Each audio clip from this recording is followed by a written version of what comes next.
5 erros que os casais cometem na hora do sexo e o último, com certeza, você precisa parar de cometer. Esse é o nosso Sexo de Quinta, que começa agora.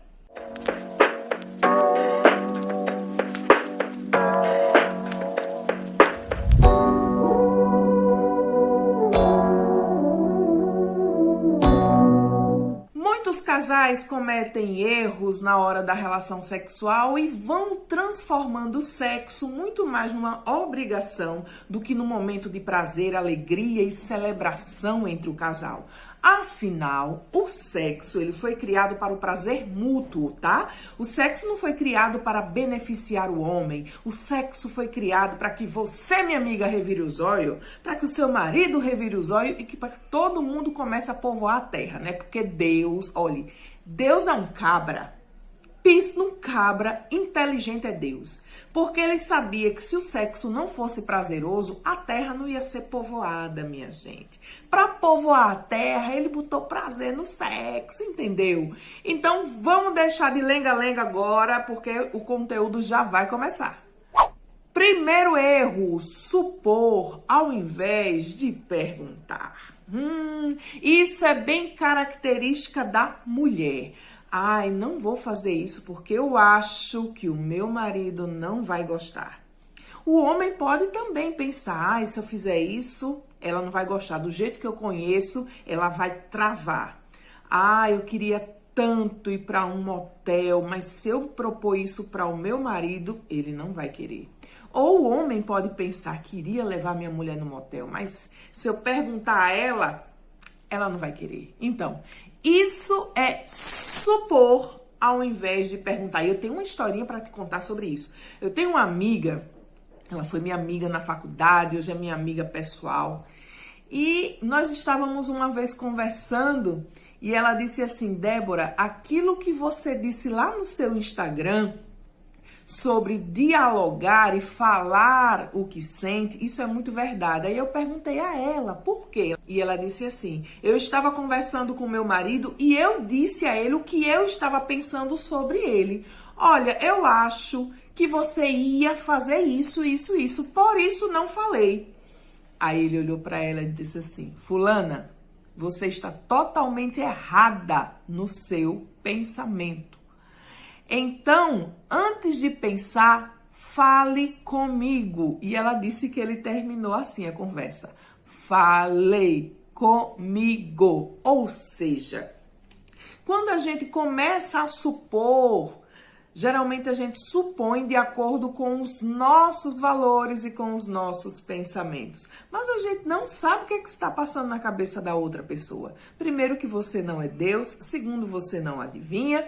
Então, você precisa perguntar. E por isso que o diálogo é tão importante entre o casal em todas as áreas. Mas, no que diz respeito a sexo, ele é primordial. Porque só dialogando você vai saber o que seu marido quer, o que seu marido pensa.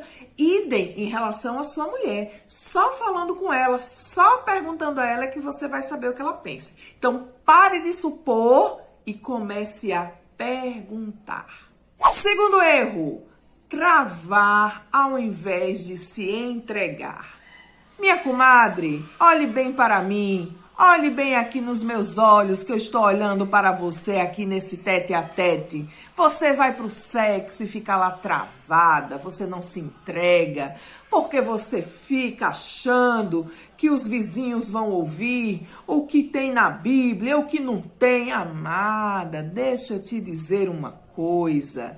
Você pode fazer o que quiser nesta cama, desde que não seja sexo a três, não tenha pornografia, desde que não vá para uma casa de swing e desde que os dois concordem, os dois tenham prazer e os dois tenham paz. Essa é a regra áurea do sexo entre o casal. Então, ao invés de ficar lá travada, se entregue, minha querida.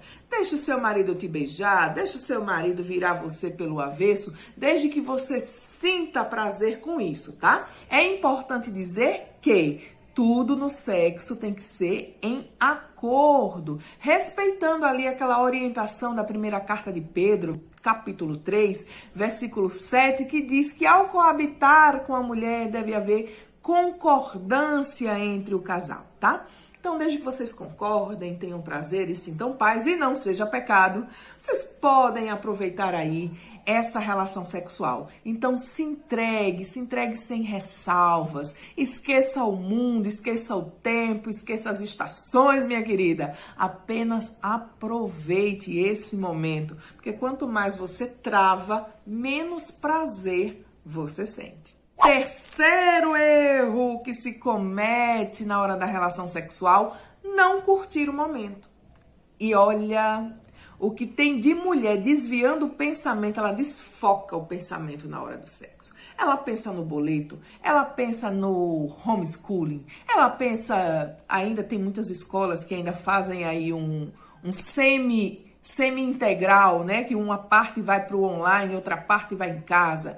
E ela pensa no cartão de crédito, ela pensa no que os vizinhos vão pensar se ouvirem o gemido dela. Ela pensa um monte de coisa, mas ela não pensa em sexo.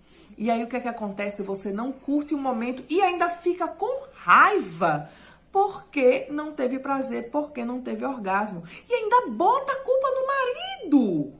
Amiga, pare com isso. Olha, tem uma moça que ela entrou em contato comigo na caixinha que eu achei muito interessante. Ela me mandou um direct lá no Instagram. E ela disse assim: eu não tinha orgasmo e colocava a culpa no meu marido e ainda ficava com raiva dele por vários dias.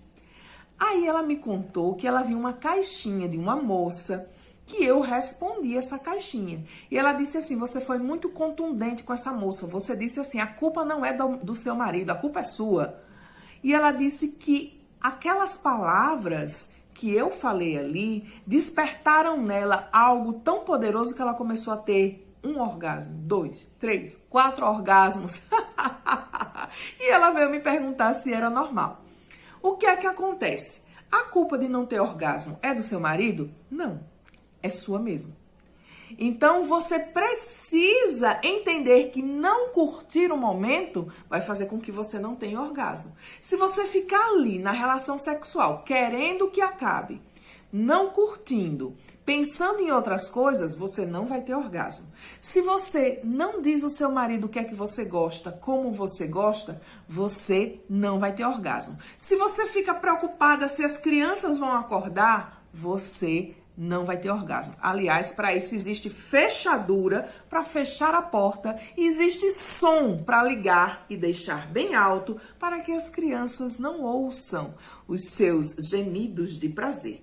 Então, existem alternativas para que você se entregue, né? E curta o momento e tenha aí momentos prazerosíssimos com seu marido. Quarto erro, ficar parada e não se mexer. Deixa eu te dizer uma coisa, deixa eu te perguntar, você é uma boneca inflável? Porque assim, quem fica parada e não se mexe são bonecas infláveis. E homens não querem bonecas infláveis, a não ser que ele tenha algum transtorno mental. Fora isso, seu marido quer que você se mexa, que você rebole, que você faça um gingado, que você dê uma pirueta. Ele quer, amiga, que você se mexa, meu bem. Mas se você ficar parada, travada, com certeza o sexo vai ser péssimo. Por quê? Para o homem ter tesão, ele precisa sentir que você também está com tesão. Porque quando você mostra que tem tesão, o tesão dele aumenta. Então é um ciclo vicioso. O tesão dele aumenta, o seu aumenta, o dele aumenta e o seu aumenta. E o orgasmo acontece. Tanto para você quanto para ele. Por isso, meu bem, pare de ser uma tábua. Pare de ser uma boneca inflável. Eu vou deitar aqui. Faça aí o que você quiser. Menina, isso é horrível para a relação sexual, para a relação conjugal, para a sua autoestima, para a autoestima do homem. E outra, quando você deita e diz, faz aí o que você quiser, termina logo, é uma forma de rejeitar o seu marido. Então, não fique parada, meu bem. Mexa esse quadril. Faz uma dança do ventre, entende? Vai fazer umas aulinhas e aí você mexe esse quadril. Você vai perceber como o sexo vai melhorar entre vocês. Quinto e último erro, você tem pressa. A pressa é inimiga da perfeição, a pressa é inimiga do sexo gostoso, a pressa é inimiga de tudo, porque quando você tem pressa, nada de bom acontece. Você já viu Deus trabalhar com pressa? Em algum momento da Bíblia, Deus trabalhou com pressa? Ele opera milagres, mas antes de operar o milagre, você passa por alguns processos, sim ou não? Você passa pelo processo de muitas vezes orar, de escutar o silêncio de Deus, sim ou não? Deus não trabalha com pressa, e por que você quer trabalhar? Então pare de ter pressa. Ai, mas eu preciso acordar no outro dia, eu tô cansada, porque no outro dia eu vou acordar cedo, eu quero que ele termine logo. Toda mulher no século XXI está cansada. Não conheço essa que não esteja. Porém, existem mulheres que mesmo cansadas estão dispostas para ter sexo. Então, peraí, o cansaço, ele não é o maior vilão. Muitas vezes o vilão está aí, na sua falta de vontade de ter uma relação sexual. Achando que o marido é um tarado, achando que o marido é isso. E quanto mais você faz essas atitudes, mais distante o seu marido fica de você. E quanto mais distante um casal fica, menos cumplicidade, menos conexão e o casamento tende a ir para o divórcio. Você pode até estar se perguntando, e sexo é a coisa mais importante do casamento? Ele não é o upgrade do casamento, mas ele fica ali num segundo lugar. Tá? Porque casamento sem sexo não existe. Casamento com sexo ruim não resiste. E o último toque que eu quero deixar aqui para você é o seguinte: talvez você pode até estar vivendo uma relação de aparências. E tudo isso só está acontecendo porque o sexo não existe ou porque ele é muito ruim. Já pensou nisso? Muito obrigada por estar aqui nesse vídeo, no nosso Sexo de Quinta. Curte, dá seu like aqui, ó, dá seu like, compartilha esse vídeo, manda pro mozão, manda pras amigas, manda pro grupo de WhatsApp, comenta, deixa aqui ideias de vídeos novos, porque eu vou querer saber todas as suas ideias e todos os seus problemas, porque eu estou aqui para resolver, tá bom? Um beijo grande e até o próximo Sexo de Quinta.